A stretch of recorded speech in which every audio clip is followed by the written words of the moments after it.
Hi friends, எல்லோரும் எப்படி இருக்கீங்க? இன்றைக்கி நம்ம ஸ்மால் கிச்சனில் முட்டைகோஸ் பொரியல் தான் பார்க்க போகிறோம். எப்படி செய்கிறேன்னு பார்க்கலாம் வாங்க ஃப்ரெண்ட்ஸ். ரொம்ப சிம்பிளான ரெசிபி தான். நான் இப்படி தான் எங்கள் வீட்டில் செய்வேன்.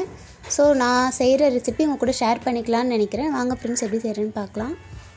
தேவையான அளவு எண்ணெய் 3 ஸ்பூன் சேர்த்துருக்கேன். உங்களுக்கு தேவைக்கு ஏற்ற மாதிரி சேர்த்துக்கோங்க. கொஞ்சமாக கடுகு சேர்த்துருக்கேன். ஒரு 3/4 ஸ்பூன் கடலப்பருப்பு சேர்த்துருக்கேன். ரெண்டுமே நல்லா பொரிஞ்சதும் கொஞ்சம் போல் கருவேப்பிலை சேர்த்துக்கிறேன். ஒரு நார்மல் சைஸ் வெங்காயத்தில் பாதி வெங்காயம் இந்த மாதிரி நீட்டாக கட் பண்ணி வச்சுருக்கேன். ஒரு பச்சை மிளகாவில் பாதி பச்சை மிளகாய் இந்த மாதிரி 2ஆக நறுக்கி கட் பண்ணி சேர்த்துருக்கேன். சேர்த்துட்டு நல்லா ஒரு 2 நிமிஷத்துக்கு மிக்ஸ் பண்ணி விட்டுக்கிறேன். ரொம்ப கோல்டன் ப்ரௌன் ஆகணும்னு அவசியம் இல்லை. சும்மா லைட்டாக கொஞ்சம் கலர் சேஞ்ச் ஆனாலே போதும். கலர் கொஞ்சம் சேஞ்ச் ஆன மாதிரி இருக்குது. இந்த டைமில் நான் ஒரு 250 கிராம் கோஸ் இந்த மாதிரி நறுக்கி வச்சுருக்கேன். அதை இதில் சேர்த்துடலாம். காரத்துக்கு மிளகாய்த்தூள் எதுவுமே சேர்க்க வேண்டாம். பச்சை மிளகாவோட காரமே கரெக்டாக இருக்கும். கோஸ் சேர்த்துட்டு நல்லா மிக்ஸ் பண்ணி விட்டுக்கிறேன். இந்த கோஸ் பொரியல் சாம்பார், அப்புறம் காரக்குழம்பு, புளிக்குழம்பு இந்த மாதிரி குழம்புக்கெலாம் ரொம்ப நல்லாயிருக்கும். கொஞ்சமாக கலர் சேஞ்ச் ஆனாலே போதும். கோஸோட கலர் ரொம்ப சேஞ்ச் ஆனால் நல்லா இருக்காது. 1/2 கிளாஸ் தண்ணி சேர்த்துக்கிறேன் கொஞ்சமாக வேகிறதுக்காக. தண்ணி சேர்க்காமல் அப்படியும் எண்ணெயில் நல்லா வதக்கிட்டே இருந்தாலும் வெந்துடும். தண்ணி சேர்த்தா இன்னும் கொஞ்சம் சீக்கிரமாக வேகிற மாதிரி இருக்கும். அதுக்காக சேர்த்துக்கிறேன். தண்ணி சேர்த்துட்டு நல்லா 2லேருந்து 3 நிமிஷத்துக்கு நல்லா கொதிக்க வைக்கணும். அப்போ தான் நல்லா கோஸ் ட்ரை ஆகி வரும். அது வரைக்கும் நல்லா கொதிக்க வச்சுக்கிறேன்.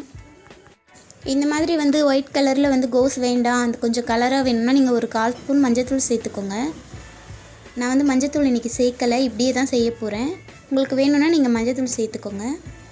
தண்ணி நல்லா வற்றினதுக்கப்புறம் கொஞ்சம் போல் தேங்காயும் சீரகமும் நல்லா மிக்சர் ஜாரில் போட்டு தண்ணியை ஊற்றாமல் துருவின மாதிரி அரைச்சி சேர்த்துக்க போகிறேன். தேங்காய் வேண்டான்னா நீங்கள் சேர்க்க வேண்டாம். தேங்காய் சேர்க்காமலும் நல்லாயிருக்கும். நான் இன்னும் கொஞ்சம் டேஸ்ட்டாக இருக்கணுன்றதுக்காக தேங்காய் சேர்த்துருக்கேன். ஒரு சில்லு தேங்காயும் 1/4 ஸ்பூனை விட கம்மியான அளவுக்கு சீரகமும் சேர்த்து தண்ணி ஊற்றாமல் அரைச்சிக்கணும். இப்போ நல்லா ட்ரை ஆகிடுச்சு. இந்த ஸ்டேஜில் நம்ம அரைச்சி வச்சுருக்க தேங்காய் சீரகத்தை சேர்த்துக்கலாம். சேர்த்துட்டு நல்லா ஒரு 2 நிமிஷத்துக்கு மிக்ஸ் பண்ணி விட்டுக்கலாம்.